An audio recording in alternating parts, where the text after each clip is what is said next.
Hello students, आज हम लोग सीखने वाले हैं ऑस्मोसिस के बारे में। तो ऑस्मोसिस क्या होता है? अगर हम लोगों ने दो केसेस लिए, एक सॉल्वेंट लिया, प्योर सॉल्वेंट, और एक तरफ हम लोगों ने सॉल्यूशन लिया, या फिर आप ऐसा बोल सकते हो कि एक तरफ लो कॉन्सेंट्रेशन रहा ऑफ सोल्यूट और एक तरफ हाई कॉन्सेंट्रेशन रहा ऑफ सोल्यूट। ओके, तो अगर इसको हम लोगों ने एक सेमी परमिएबल मेम्ब्रेन से सेपरेट कर दिया, which is called SPM. SPM is semi permeable membrane.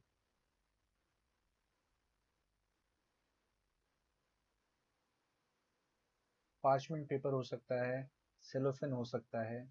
Okay, तो सेमी परमेबल मेम्ब्रेन का काम क्या है? It allows certain particles to pass and stops the others. मतलब ये सॉल्यूट को पास नहीं होने देगा क्योंकि उसका पार्टिकल साइज ज्यादा बड़ा है, या सॉल्वेंट को पास होने देगा। तो जब दो सोल्यूशन जिसमें एक कॉन्सेंट्रेशन लो है और एक का हाई है, हम लोग सेपरेट करते हैं थ्रू एसपीएम, तो क्या ऑब्जर्व करते हैं? That solvent molecules from low concentration side is flowing towards high concentration side, और ये प्रोसेस अपने आप हो रहा है। Okay, so this is called osmosis. Okay, इसको हम लोग ऑस्मोसिस कहते हैं। तो इसको स्टेट कर सकते हैं, the spontaneous flow of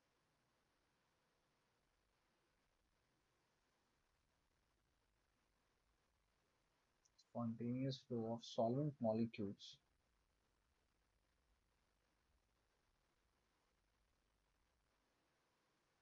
from low concentration side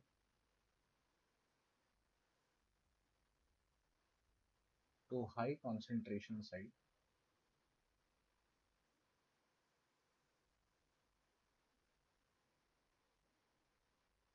when they are separated through SPM is called osmosis। तो इस प्रोसेस में सॉल्वेंट के मॉलिक्यूल्स लो कॉन्सेंट्रेशन साइड से हाई कॉन्सेंट्रेशन साइड की तरफ अपने आप फ्लो कर रहे हैं, या फिर इस डायग्राम में अगर हम लोग देखें तो सॉल्वेंट की तरफ से सॉल्यूशन की तरफ अपने आप फ्लो कर रहे हैं, और इसी को हम लोग ऑस्मोसिस बोल रहे हैं। नेक्स्ट हम लोग इसमें ट्राई करते हैं अंडरस्टैंड करने का कि इस प्रोसेस में ड्राइविंग फोर्स क्या है, किस वजह से ये सॉल्वेंट पार्टिकल्स जो हैं वो मूव करें टुवर्ड्स हाई कॉन्सेंट्रेशन सॉल्यूशन। तो अगर हम लोग ऑब्जर्व करें, जो प्योर सॉल्वेंट का साइड है या जो लो कॉन्सेंट्रेशन का साइड है, उस साइड पे वेपर प्रेशर हमें हाई मिलेगा। So this is high vapour pressure side,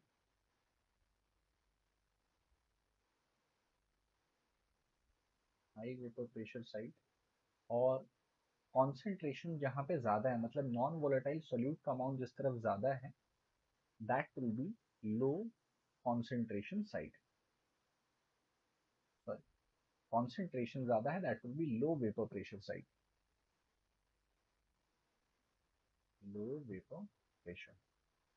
तो एक्चुअली हम लोग क्या ऑब्जर्व कर रहे हैं? That solvent particles are flowing from high vapour pressure side to low vapour pressure side.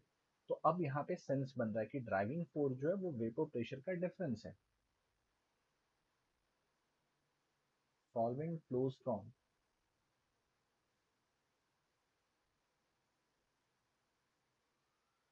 High vapour pressure side to low vapour pressure side.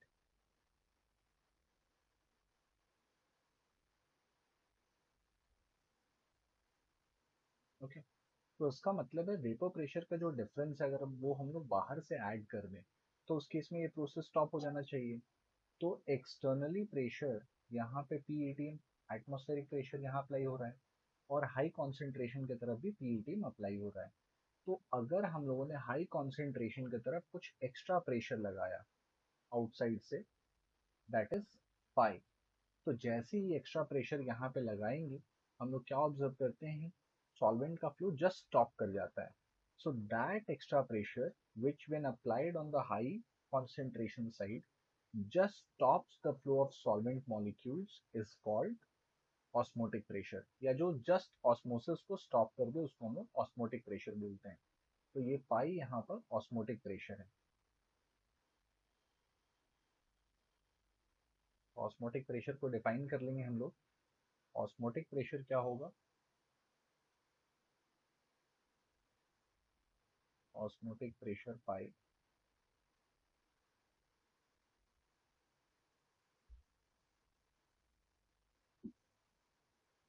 that pressure which when applied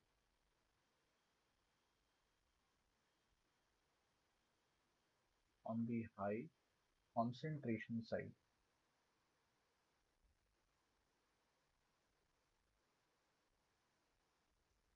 just stops the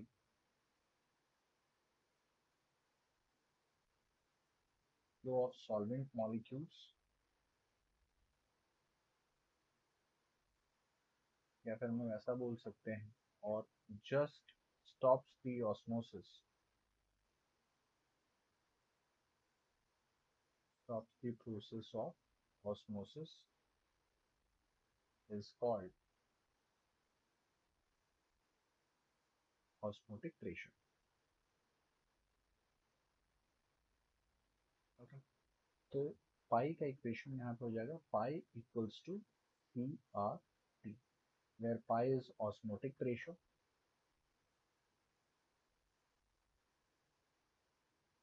C stands for concentration,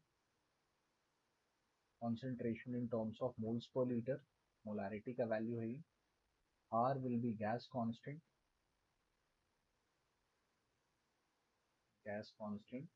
and T will be temperature in Kelvin, temperature।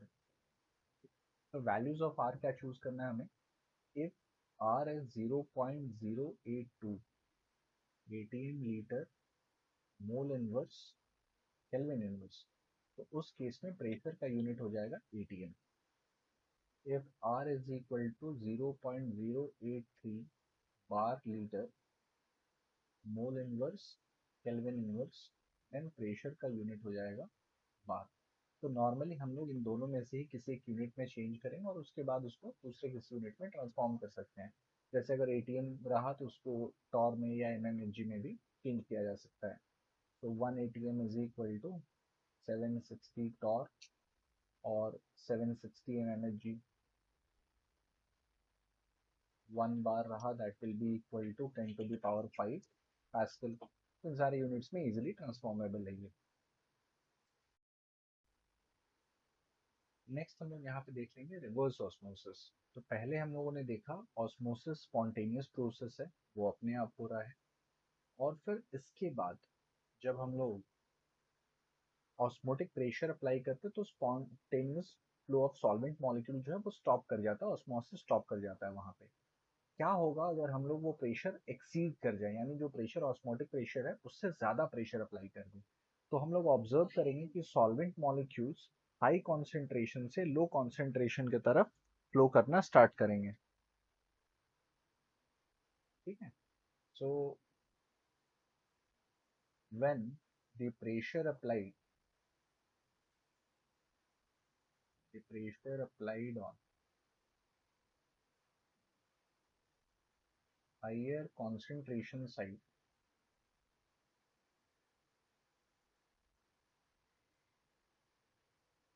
exceeds osmotic pressure,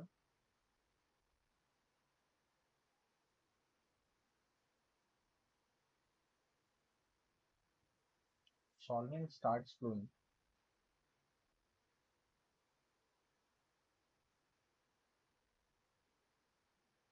from higher concentration side to lower concentration side. This process is called reverse osmosis.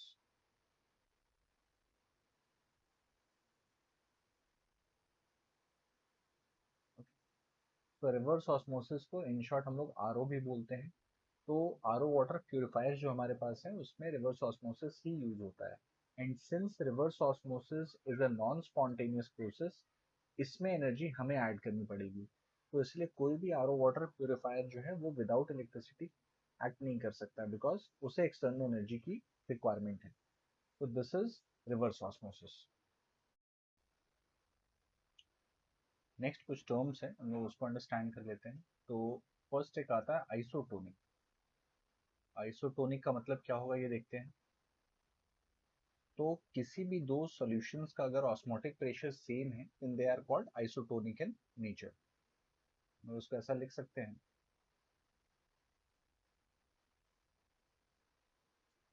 solutions with same osmotic pressure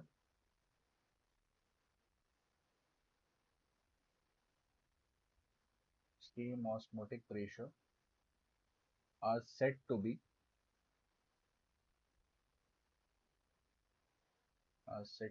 isotonic in nature.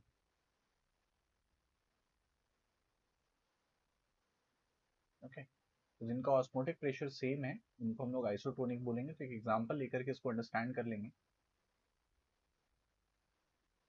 यहाँ पे अगर दो solutions हैं, बीच में हम लोगों ने एक एसपीएम रखा, तो सॉल्यूशंस दो ले लेते हैं, A and B. Let's say left में हम लोगों ने ए रखा, राइट साइड में बी रखा, and this is our SPM. So if pi a is equal to pi b, then A and B are isotonic in nature. Isotonic in, okay.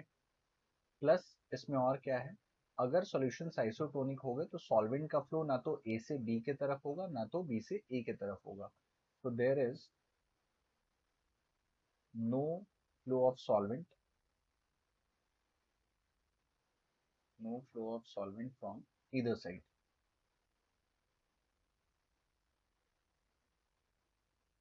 Okay, तो ये हो गया आइसोटोनिक। सेम वे में hypertonic and hypertonic is also there. तो पहले hypotonic and then hypertonic understand कर लेंगे। Hypotonic क्या है देखते हैं।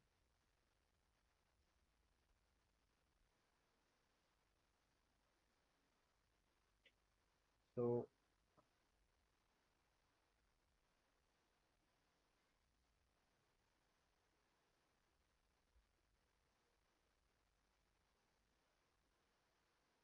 अगर सॉल्यूशन यहाँ पे let's say this is A, this is B, if osmotic pressure of A is less than osmotic pressure of B, तो जिसका ऑस्मोटिक प्रेशर कम है सॉल्वेंट का फ्लो उसके तरफ से होगा, मतलब ए से बी के तरफ सॉल्वेंट का फ्लो होगा। So we can say that A is hypotonic, A is hypotonic with respect to B, and we can say solvent will flow from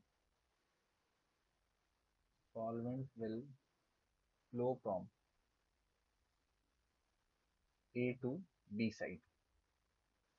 ठीक है, क्यों ऐसा हो रहा है, क्योंकि जिसका ऑस्मोटिक प्रेशर कम है वेपर प्रेशर उसका हायर होगा। तो वेपर प्रेशर ए सॉल्यूशन का ज्यादा और बी का कम है, वेपर प्रेशर हायर है, तो that will drive the movement of solvent. और यहाँ बीच में एसपीएम है। तो हमेशा दो सॉल्यूशंस को कंपेयर करके ही हम लोग हाइपरटोनिक, हाइपोटोनिक या आइसोटोनिक टर्म यूज करेंगे। नेक्स्ट हम लोग देख लेते हैं हाइपरटोनिक।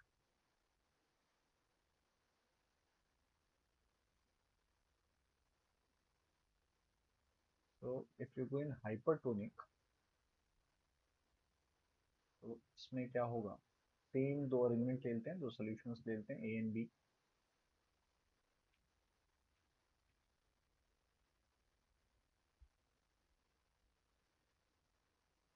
यहाँ पे B. So if osmotic pressure of A is greater than osmotic pressure of B, तो अभी क्या होगा कि सॉल्वेंट का फ्लो जो है that will be from B to A. So solution A is hypertonic with respect to B, तो जो हाइपरटोनिक है सॉल्वेंट उसके तरफ फ्लो करेगा, तो we can say that solvent will flow from solvent will flow from B to A। तो हमेशा solvent का फ्लो हाइपोटोनिक साइड से हाइपरटोनिक साइड की तरफ होता है। तो जब भी हम लोग वाटर ड्रिंक करते हैं तो it should be hypotonic in nature, जो हमारे सेल्स को हाइड्रेट करे। अगर उसमें सॉल्ट का अमाउंट बहुत ज़्यादा होगा वो डिहाइड्रेट करेगा and it will act like a hypertonic solution. जैसे अगर हम लोग सॉल्ट वाटर में ग्रेप्स को डाल दें तो it will start to shrink, क्योंकि grapes with respect to water, grapes का अंदर का जो है कॉन्सेंट्रेशन वो हाइपोटोनिक हो गया और सॉल्ट वाटर जो है वो हाइपरटोनिक के जैसा बिहेव कर रहा है, तो वो श्रिंक कर जाएंगे। बट वहीं अगर रेजिन्स को वाटर में डाल दें, सोक कर दें, तो रेजिन्स स्वेल कर जाएंगे, that means water is behaving like hypotonic, वो आउटसाइड से इनसाइड की तरफ जा रहा है। तो ये तीन हमारे पास हो गए, isotonic, hypertonic and hypotonic. Next we have to learn about van Hoff factor. Van Hoff factor,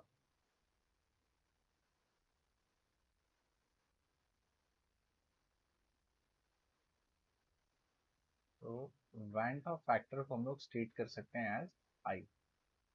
तो वैन ऑफ फैक्टर को क्या लिख सकते हैं, I equals to number of particles after dissociation और एसोसिएशन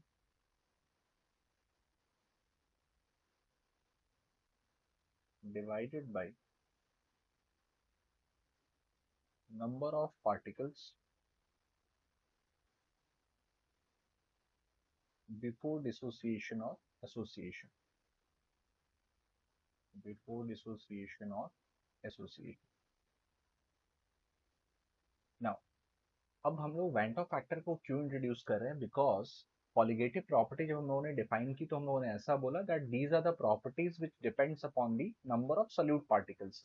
अब जैसे हम लोग NaCl को लेते हैं, तो अगर NaCl को हम लोगों ने लिया 1 मोल और इसको सोल्यूशन में डाल दिया, तो हमारे हिसाब से पार्टिकल्स कितने हैं, 1 मोल है।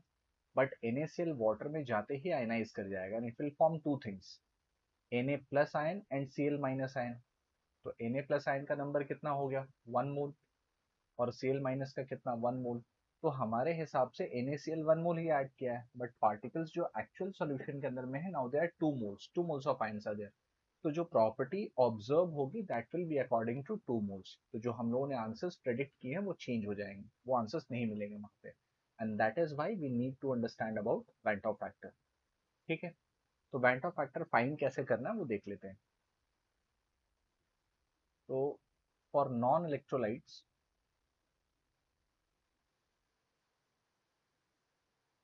और non electrolytes I will be equal to 1। Non electrolytes क्या हो सकते हैं, जैसे ग्लूकोज, सुक्रोज, यूरिया, एक्सेट्रा। तो ग्लूकोज हो गया C6H12O6, सुक्रोज हो गया C12H22O11, यूरिया इज NH2CONH2। तो ये कॉमन कुछ एग्जांपल्स, इनको याद भी रख लेंगे, प्लस जब भी ये यूज होंगे van Hoff factor will be equal to 1। For electrolytes, electrolytes सब जो आयनाइज हो सकते हैं, तो उसमें अगर केस रहा स्ट्रॉन्ग इलेक्ट्रोलाइट का, तो कैसे फाइंड करना है। तो first, for strong electrolytes,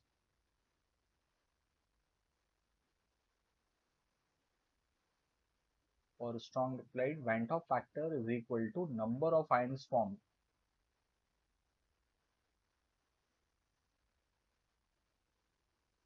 per unit of electrolyte,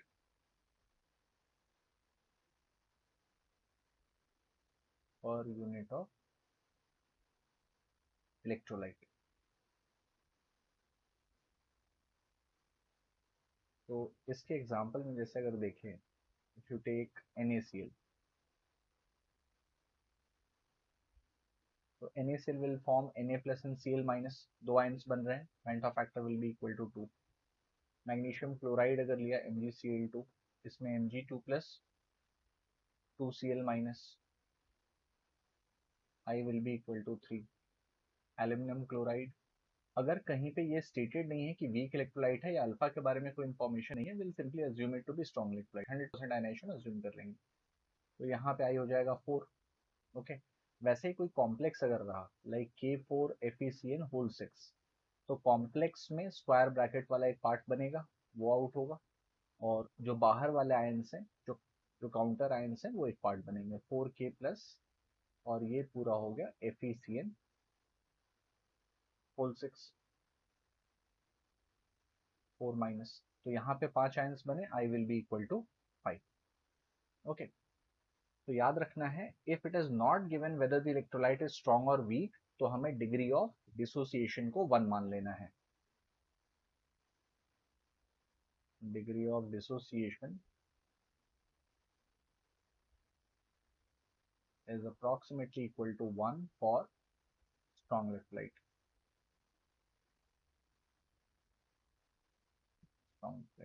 but अगर इलेक्ट्रोलाइट वीक रहा तो क्या करेंगे उस केस में, ये अंडरस्टैंड करना है। तो देखते हैं कि अगर हमारे पास वीक इलेक्ट्रोलाइट रहा, second case for weak electrolyte, अगर डिसोसिएशन हो रहा है,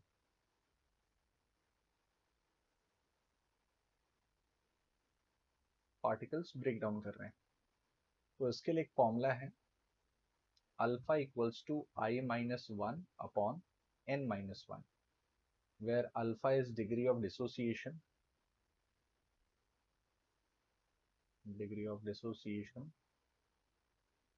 N is number of ions formed per unit of electrolyte,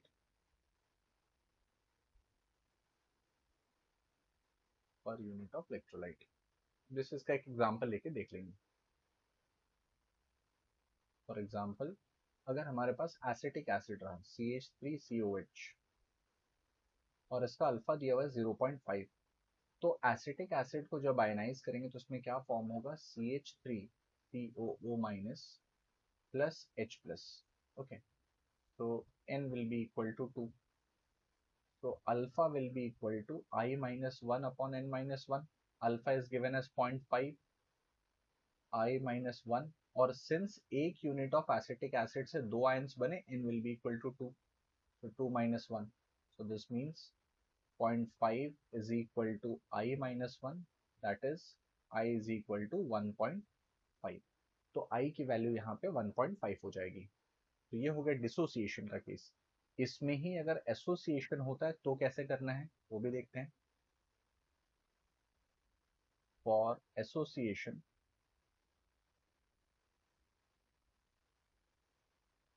alpha is equal to 1 minus I upon 1 minus 1 by N.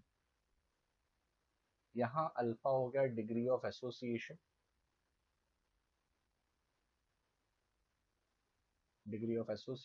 N is number of particles getting associated,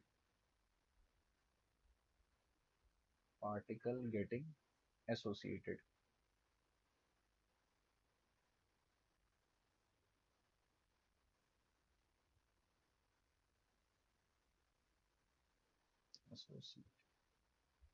okay, van't factor is I. तो कुछ terms इसमें रहेंगे, जैसे अगर dimerisation रहा, मतलब दो units attach हो रहे हैं, तो for dimerization n is equal to 2, for trimerization तीन चीजें अटैच हो रही हैं, और trimerization n will be equal to 3, for tetramerization n will be equal to 4, so on, ऐसा जा सकते हैं। तो कभी कभी क्या होता है, इलेक्ट्रोलाइट्स एसोसिएट भी करते हैं डिपेंडिंग अपॉन सॉल्वेंट कौन सा यूज किया हम लोगों ने। जैसे अगर एसिटिक एसिड ही लिया, तो 2 टाइम्स ऑफ CH3COH, अगर सॉल्वेंट हमारे पास बेंजीन रहा, तो यहाँ पे एसोसिएशन हो जाएगा, नॉन पोलर है सॉल्वेंट, तो दो यूनिट ऑफ एसिटिक एसिड आपस में अटैच हो गए और डाइमराइज कर गए, तो दिस इज डाइमराइजेशन। तो अगर यहाँ पे अल्फा 0.5 दिया हुआ है and n is equal to 2, याद रखना है एसोसिएशन में एन हम लोग लेफ्ट साइड से चेक करते हैं, डिसोसिएशन में एन हम लोग राइट साइड से चेक करते हैं। तो फॉर्मूला यूज करेंगे अभी, alpha is equal to 1 minus I upon 1 minus 1 by N. Values put करते हैं, 0.5 is equal to 1 minus I upon 1 minus 1 by 2। So that is 0.5 into 0.5 is equal to 1 minus I. That means I will be equal to 1 minus 0.25, that is 0.75. तो association के case में I की value 1 से कम हो जाएगी, dissociation में I की value 1 से हाइयर है, और नॉन लिक्विड्स के लिए I की वैल्यू 1 है। तो जो भी वैल्यू ऑफ I यहाँ पे मिलेगा उसे हमें इक्वेशन में यूज करना है।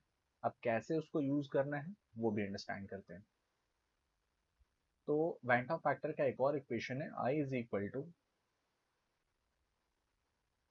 Observed colligative property, observed colligative property divided by calculated colligative property, calculated colligative property. So observed colligative property मतलब जो भी ऑब्जर्वेशन हमारे पास आएगा that will be different than that of expected value अगर I की वैल्यू 1 नहीं है। So observed colligative property will be equal to I times of calculated colligative property, calculated colligative property। तो जितने भी फॉर्मूलाज हम लोगों ने कॉलिगेटिव प्रॉपर्टीज में भी किए हैं थोड़ा सा उसको हम लोग चेंज करेंगे, उसमें I को इंक्लूड करेंगे।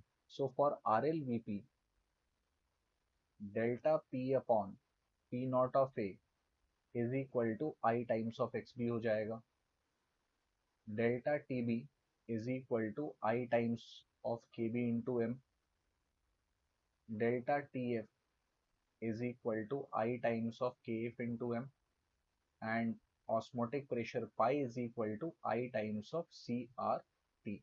तो जो भी फॉर्मूलाज थे सब में हम लोगों ने एक्स्ट्रा आई को इंक्लूड कर दिया, और अब से जब भी आंसर्स निकालेंगे तो हमेशा आई को पुट करेंगे वहां पे, चाहे उसकी वैल्यू 1 हो, 1 से कम हो, 1 से हायर हो, that we have to take care of. Okay, एक और फॉर्मूला लास्ट वैन टॉप का जो है that is I is equal to normal molar mass divided by abnormal molar mass, abnormal molar mass। तो abnormal का मतलब क्या है? abnormal का मतलब है कि अपेरेंट मोलर मास जो है, जैसे मैंने NaCl का एग्जांपल दिया था कि NaCl में हम लोगों ने 1 मोल पार्टिकल्स डाले हैं बट वो 2 मोल्स बन गए, वो ब्रेक डाउन होने की वजह से। तो सिंस हमने 1 मोल ही डाला था बट आंसर 2 मोल्स के हिसाब से मिल रहा है, तो मोलर मास जो पहले था वो ऐसा लगेगा कि अभी वो हाफ हो गया है, so that will be abnormal molar mass. So इस फॉर्मूला के हिसाब से abnormal molar mass will be equal to normal molar mass divided by I। तो एग्जाम्पल के लिए लेते हैं NaCl, molar mass of NaCl is 58.5 ग्राम पर मोल। सो abnormal molar mass, normal molar mass of NaCl will be equal to 58.5 divided by 2, that is 29.25 ग्राम पर मोल। तो ये value हमें मिलेगा यहाँ पे फॉर NaCl। सिमिलरली बाकी सारे जो है उनके लिए भी इसको ऑब्टेन कर सकते हैं। यहाँ पे क्वेश्चन है, इसको देखते हैं। Question says the degree of dissociation of a weak electrolyte AXBY is related to Van 't Hoff factor I by the expression। तो Van 't Hoff factor यहाँ पे फाइंड करना है हमें, और Van 't Hoff factor के relation निकालना alpha के टर्म्स में। तो जो इलेक्ट्रोलाइट है AXBY इसको पहले आयनाइज कर देते हैं। When you ionise this electrolyte तो A कितने टाइम्स प्रेजेंट है? X times. So X times of A और ए पे जो भी चार्ज होगा वो y का नंबर होगा, y का जो भी चार्ज होगा वो x का नंबर होगा. So we can write it like x times of A y plus y times of B x minus. Same way में आयनाइजेशन करते थे हम लोग ड्यूरिंग आयनिक इक्विलिब्रियम. तो अब इसमें नंबर n जो होगा, आयंस कितने बने, n equals to x plus Y. तो जो रिलेशन होता था alpha is equal to I minus one upon N minus one, N को पुट कर देंगे, I minus one upon X plus Y minus one. ये फॉर्मूला यहाँ पे मिल जाएगा which is option A. Alpha is equal to I minus one upon X plus Y minus one. Easily solve हो जाएगा ये. नेक्स्ट क्वेश्चन देखते हैं यहाँ पे. It says 5 gram of Na2SO4 was dissolved in X gram of H2. The change in freezing point was found to be 3.82 degree Celsius. If Na2SO4 is 81.5% ionized, the value of X is. मतलब water हम लोगों ने कितना add किया ये find करना है. Alpha is given as 81.5%, that is 0.815. Okay. Na2SO4 को आयनाइज कर लेंगे. Na2SO4 को आयनाइज करेंगे तो it will form 2 times of Na plus and SO4 2 minus.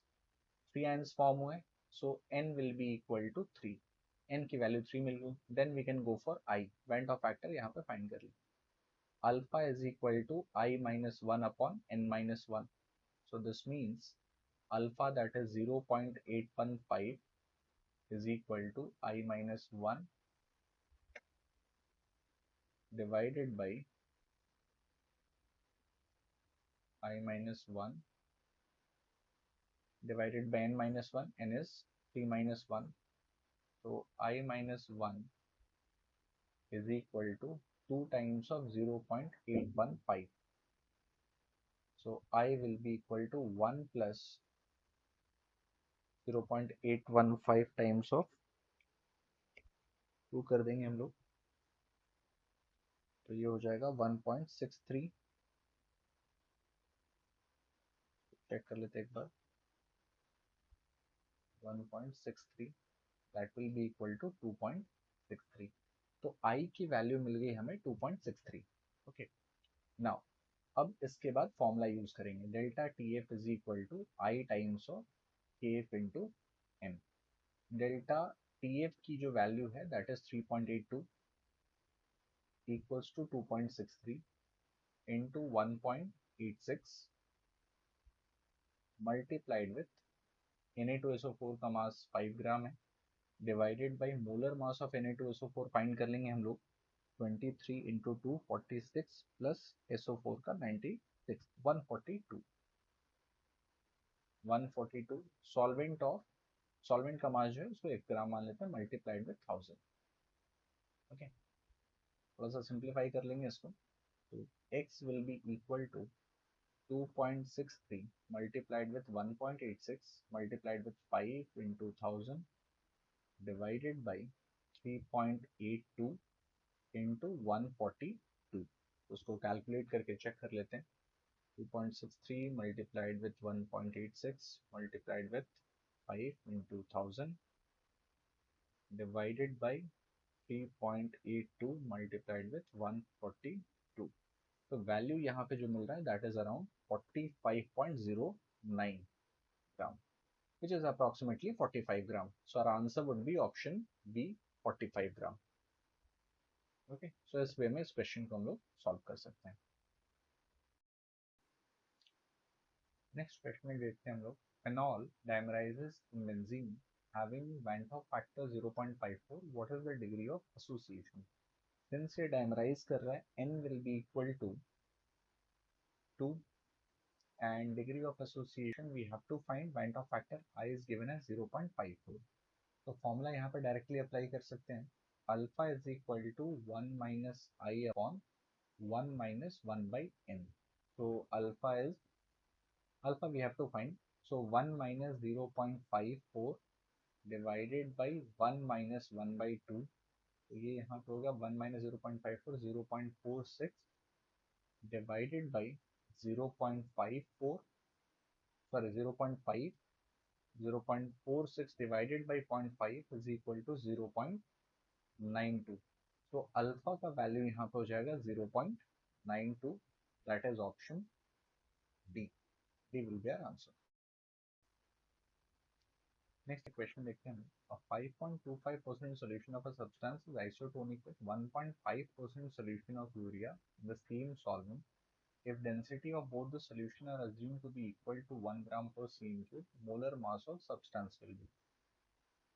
तो दोनों solutions को ले लेते हैं। 5.25% solution and we have 1.5% solution of urea,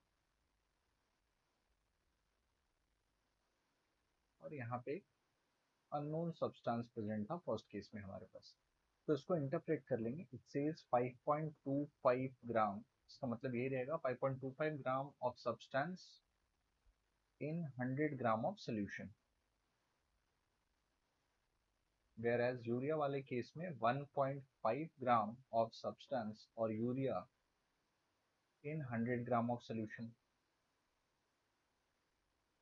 now since इस केस में डेंसिटी दोनों का 1 gram per centimetre cube, each centimetre cube is equal to ml, तो इसको हम लोग 1 ग्राम पर ml भी ले सकते हैं।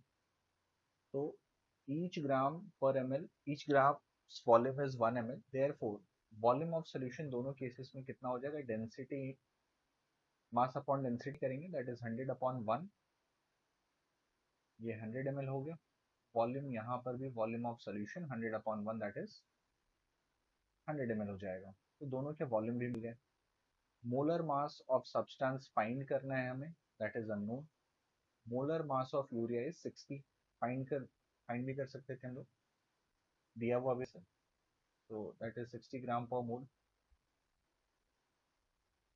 रेस्ट इसमें क्या बचा, बाकी सारी चीजें हमारे पास हैं। तो यहाँ पे डायरेक्टली हम लोग अब पुट कर सकते हैं आइसोटोनिक कंडीशन का case, that is osmotic pressure will remain same. तो since the solutions are isotonic, since the solutions are isotonic, pi of substance will be equal to pi of urea. So concentration of substance into R into T is equal to concentration of urea into R into T. Van't Hoff factor substance का हम लोग इसलिए put नहीं करें क्योंकि कोई information नहीं है, तो वेंटॉ फैक्टर को हम लोग 1 मान लेंगे, और यूरिया का वेंटॉ फैक्टर 1 होता है, तो यहाँ पे कोई चेंज उससे आने वाला नहीं है। नाउ सब्सटेंस का जो मास था that is 5.25 gram, so 5.25 gram divided by molar mass of substance into volume of solution, volume हो गया 100 ml, सिंस ये ml में है ऊपर 1000 करेंगे, into R into T। Urea वाले केस में it is given as 1.5 gram, so 1.5 upon 60 into 100 ml multiplied with 1000 क्योंकि ml में था, into R into T।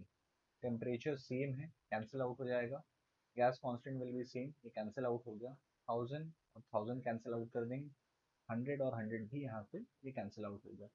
तो molar mass of substance will be equal to 5.25 into 60 divided by 1.5। तो ये जब calculate करेंगे हम लोग तो वैल्यू कितना आ रहा है, will get 5.25 multiplied with 60 divided by 1.5 that is 210। तो मोलर मास ऑफ सब्सटेंस हमें 210 ग्राम पर मोल मिल रहा है। अगर ऑप्शंस में चेक करें तो that is option A, question का आंसर ऑप्शन ए हो जाएगा।